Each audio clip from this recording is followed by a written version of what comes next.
సిరిసిల్ల జిల్లా వేములవాడలో ఈరోజు రాష్ట్ర పిలుపు మేరకు ఇలా అన్ని మధ్యాహ్న భోజన కార్మికుల రాష్ట్ర పిలుపు మేరకు ఈరోజు ఎంఈఓ గారికి లెటర్లు ఇవ్వడం జరుగుతూ ఉంది. ప్రధానంగా ఈ రాష్ట్రంలో కాంగ్రెస్ ప్రభుత్వం అధికారంలోకి వచ్చే ముందు మధ్యాహ్న భోజన కార్మికులకు మెయిన్ పేస్ట్ వల్ల 10,000 రూపాయలు పెడతామని చెప్పడం జరిగింది.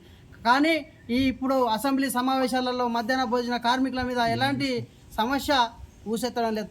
ఒక్కటే అడుగుతా ఉన్నాం రాష్ట్ర ప్రభుత్వాన్ని, వెంటనే మీరు ఇచ్చిన అని 10,000 రూపాయల వేతనం, అదేవిధంగా గౌరవ సుప్రీంకోర్టు ఏమని చెప్పిందంటే కార్మికులకు సమాన పనికి సమాన వేతనం 10,000 వేతనం కాదు 26,000 వేతనం ఇవ్వాలనేది కూడా చెప్పడం జరిగింది. కానీ కేంద్ర బీజేపీ ప్రభుత్వం వీళ్లకు పని భారం పెంచుతూ పిల్లలకు ఉన్నత స్థాయిలో నాణ్యతమైన ఫుడ్ పెట్టుట్లో అన్నీ పెట్టమని చెప్పడం జరుగుతుంది. కానీ వాళ్ళకు జీతం ఇచ్చుట్లో లోపం ఎందుకు జరుగుతూ ఉందని రాష్ట్ర ప్రభుత్వాన్ని కేంద్ర ప్రభుత్వాన్ని మేము అడుగుతూ ఉన్నాం. ప్రధానంగా వాళ్ళు విధులలో కట్టెల పొయ్యి ఊది ఊది ఊది కళ్ళు కరవైన వాళ్ళు ఉన్నారు. గ్యాస్ సిలిండర్లు కూడా వాళ్ళు స్వయంగా పెట్టి తేవడం జరుగుతూ ఉంది. పొయ్యిల కట్టెలు అప్పుడు కొనుకొచ్చినట్టు 1000 రూపాయల క్వింటాల్ కట్టెలు కొనుకొచ్చి కూడా పిల్లలకు అన్నం పెట్టారు. గ్యాస్ సిలిండర్లు కూడా కొనుకొచ్చి పెట్టడం జరుగుతూ ఉంది. నిత్యావసర సరుకులు, పప్పు, ఉప్పు, నిత్యావసర సరుకులు కూడా జీఎస్టీ పేరుతో మోడీ ప్రభుత్వం విచ్చలవిడి రేట్లు పెట్టి పిల్లల మీద అవార్డులు పొందుతూ ఉన్న రాష్ట్ర కేంద్ర ప్రభుత్వాలకు మేము ఒకటే బేస్ షరతుగా డిమాండ్ చేస్తూ ఉన్నాం. ఏంటంటే అయ్యా మీరు అవార్డులకు పరిమితం అయిపోయారు, కానీ చేసే కార్మికుల బతికేంది అని మేము అడుగుతా ఉన్నాం. చేసే కార్మికుల శ్రమ ఎందుకు దోస్తూ ఉన్నారని మేము అడుగుతా ఉన్నాం. ఒక్కటే ప్రధానంగా మిమ్మల్ని అడిగేది, వాళ్ళ ఒక న్యాయమైన డిమాండ్, వాళ్ళకు సమాన పనికి సమాన వేతనం 26,000 వేతనం గౌరవ సుప్రీంకోర్టు చెప్పినట్టు ఇవ్వాలి.